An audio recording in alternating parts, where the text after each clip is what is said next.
till he was arrested for selling narcotics to an undercover police officer.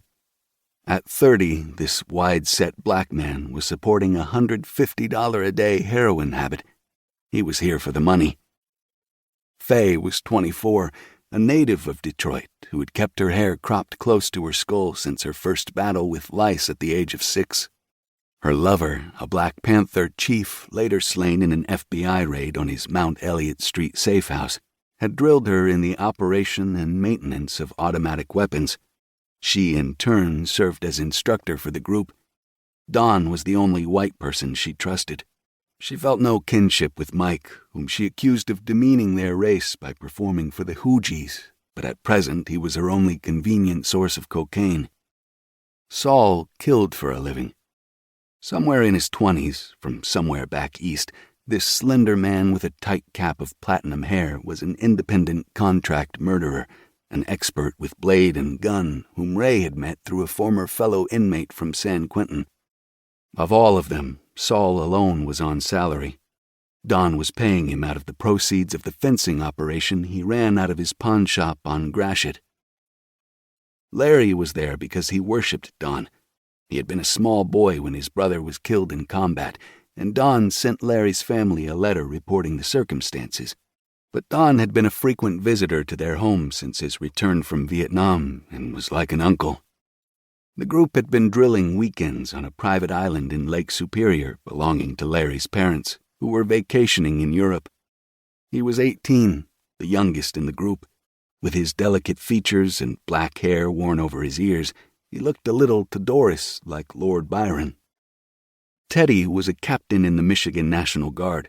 The crew-cut 32-year-old, having blamed politics for denying him his last chance to make youngest major in the command, had forged requisitions to arm the group with M16s, .45 caliber semi-automatic pistols, ammunition, and some gelatin explosives.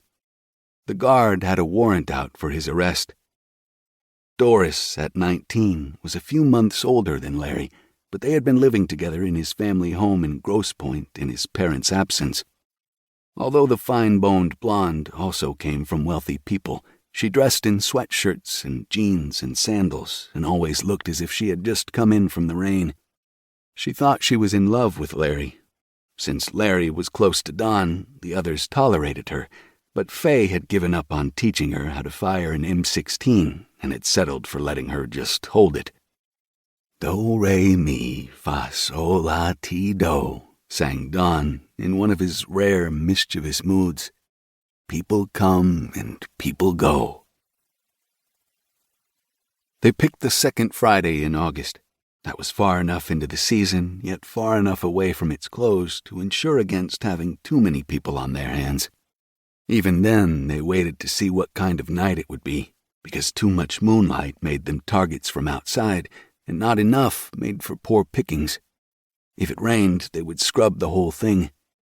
It sprinkled that morning, but by the time the sun went down, a moon, worn a little on one edge, showed behind racing clouds.